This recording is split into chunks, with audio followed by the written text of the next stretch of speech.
Hello, hello, hello. Welcome back. I am Khadija Denise, and this is the Awkwardly Funny podcast. Thank y'all for joining me.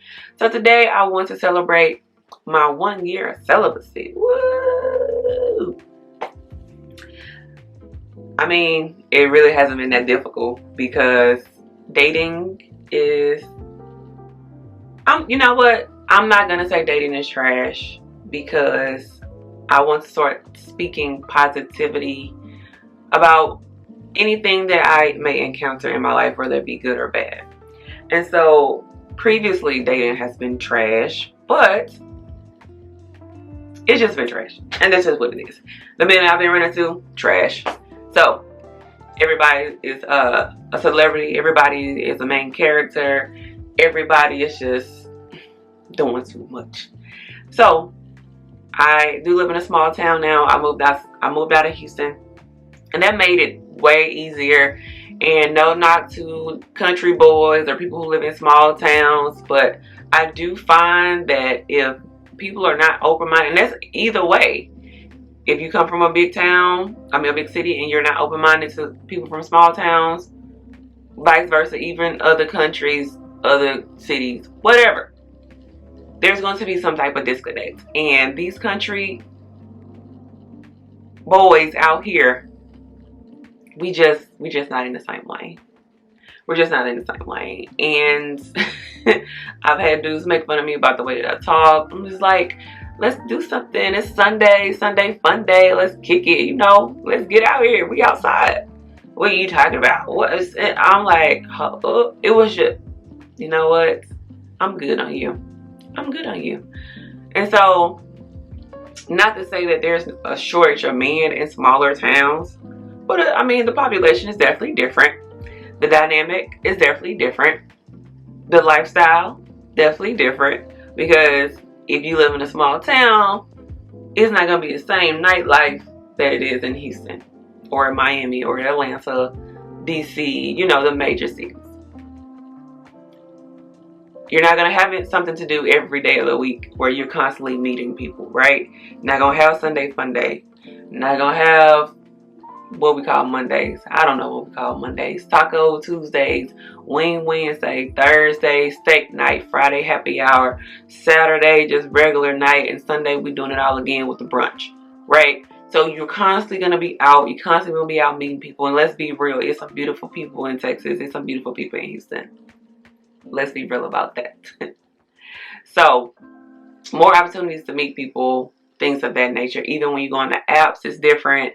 The apps compared to if you were swiping on Tinder or Hinge, whatever you use, in a big city where there's more people versus a small town. Let me tell y'all something. Again, no knock to people who live in small towns, but I have not seen this many ugly people in one place in my entire life. Ooh, you see this app, Tinder. Hey. The ugliest man I ever seen in my life. Black. Ugliest man I ever seen in my life. I guess they don't know about Hinge because I didn't see anybody around here on Hinge. Lips ashy. They're taking pictures of their genitals. Or maybe this has changed all around the world. Because I was like, I want me some masculine energy. Let's get out. Maybe I just have me a little friend. We go out, see the town, whatever. Whoa. I couldn't even do that. Like, could not. And not to say I'm just, whatever. But come on now. And the thing about it is, I'm not a shallow person. I'm just super hung up on looks.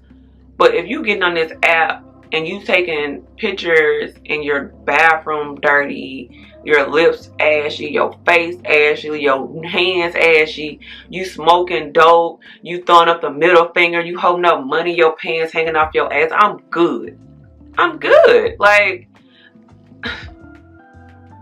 just do normal stuff that normal people do, man. But I digress. So that has definitely made it easier. Even when I go back to Houston, I go back to Houston unless I happen to bump into people. I don't tell anybody that I'm in Houston because I don't have a phone. If you don't know my my iMessage email, you cannot reach me.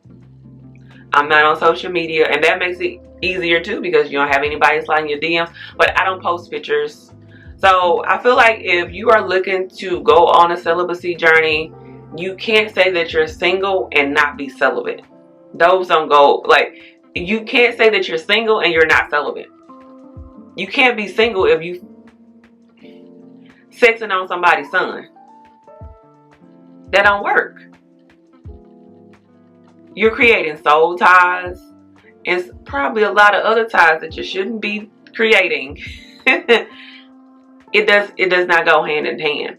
So I would definitely say if there's something that you're looking to do or even start the journey. So mine was unintentional, to be completely honest with you, but once I realized the peace of mind that I have with not being intimate with anybody, not having sex, not being weak to my flesh, it has been a wonderful year. I can't even lie to you.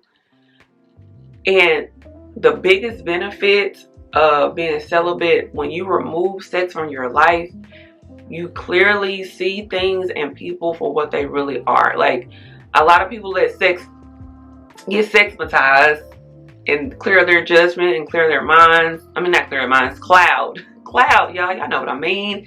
Let me drink my coffee. Hold on. That's good. Cloud your judgment, things of that nature, because we're human. I mean, look at Adam and Eve, right?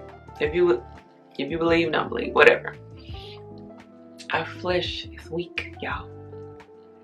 So remove yourself from situations that's going to cause you to be tempted. If you know that once you get on that tequila, once you get on that Hennessy, whatever you like to drink, if you're a wine person, if you know every time you indulge in those things, if you smoke, whatever, pop pills, cocaine, I don't know, cocaine, it does make you a little, bunny rabbit-ish. So whatever you are into, don't do it. And I know that's easier said than done. I have cut back on drinking so much, and it is some downsides to living in a small town, but for me, I want to be able to go to a different country and always be aware of my surroundings and have that discipline of not having to drink every time I'm in a social setting, every time that I go out, or every time I just want to have a drink. It's been times where I was drinking 2, 3, 4, 5 days a week when I was living in Houston. A bottle, that's gone. We gotta go back to the liquor store the next day. It's gone. And not to say that, oh, well, you're an adult, you miss me with that. Because eventually bad habits will rub off on you, either good or bad. I ain't gonna lie to y'all. I tried cocaine a few times. I didn't even know black people did cocaine. But I'm like, so we partying. But I did, for the first time I tried it with somebody that I really trust. So it wasn't like, So I was like, oh. And then one thing that I find that once you tell people that you do cocaine or you okay with it or any type of drugs, honey, the drugs just magically appear. I didn't even know you did drugs. But I said all that to say, the environment that you in, it will eventually take some type of toll on you. I don't care how strong you are as a person, because you may just think, it ain't no big thing. Like, now, it's some things I'm just like, no, I'm not doing that. I'm cool. But, man, just a little coke. It ain't nothing. You know what I'm saying? So, but, yeah. So, just remove yourself from those type of environments. If you got to change your group of friends, if they're like, girl, what you talking about? I need some D in my life. I need them. Or if this guy's telling you that y'all can't hang out because he needs sex to survive, he's a man, you already know what you got to do. Let me tell you one thing about healing and going through a phase where you're trying to become your better self. Oh, it's going to get lonely. It's going to get lonely. I got a phone to check an email because I don't have a phone number. I'm like, I'm not paying a phone bill. Might call me. If I gotta make phone calls for business, I wait till my mama get home from work. And my sister's off every Friday. So, girl, what time you come out here? I gotta make a phone call. But anywho, so just being celibate, I mean, it really don't have any downfalls, no downsides. You don't have to worry about TMI. You don't have to worry about them those days that you waiting for your test results and you trying to think about symptoms you might have had, and it is a wonderful feeling, y'all. Wonderful feeling. I just ordered the test in the mail just to humor myself because I didn't have anything else to do. I knew it was gonna come back negative, but you just always need to know your status, right? And to make another point, is people out here who are not getting tested. Men and women. So, y'all be safe out there. It's just a lot of benefits to not having sex with someone that you're not married to. But sometimes having sex with somebody that you're married to can be detrimental as well. But that's another podcast because y'all are not equally yoked. You married somebody to say you had a husband, or you married somebody to say you had a wife, and you knew they were out here in the streets. They moving and grooving and doing whatever they want to do when they bring it back to you. Having kids on you, all this other type of stuff. So being married is not even safe anymore. So I'm definitely going to wait until I get married to have sex again. If I never get married again, then I'm never going to have sex again. That's just what it is.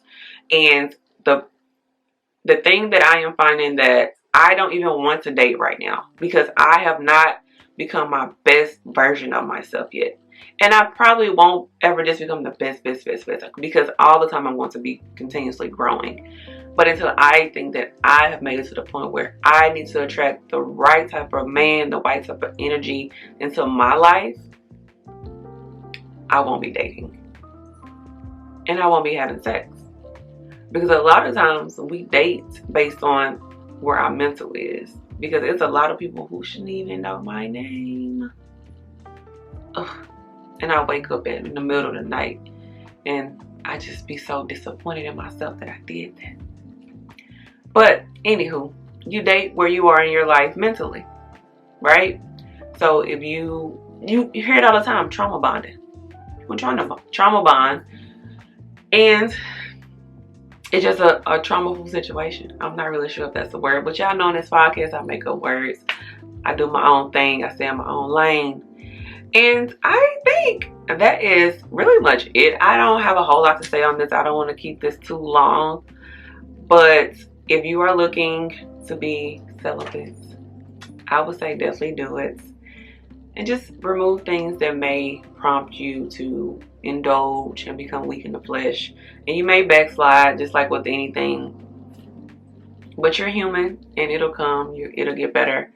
And also, one last thing that I want to make a point on: music, movies, TV, all of that gotta go. I don't even watch sex scenes on TV. If any song is overly explicit, overly sexually explicit, I don't listen to it. I turn it off. But I don't listen to a lot of the rap songs anyway, where the girls talking about busting it open and all they doing, and the dudes spending the money on them, and the dudes talking about getting the head, and I don't listen to that type of stuff anyway.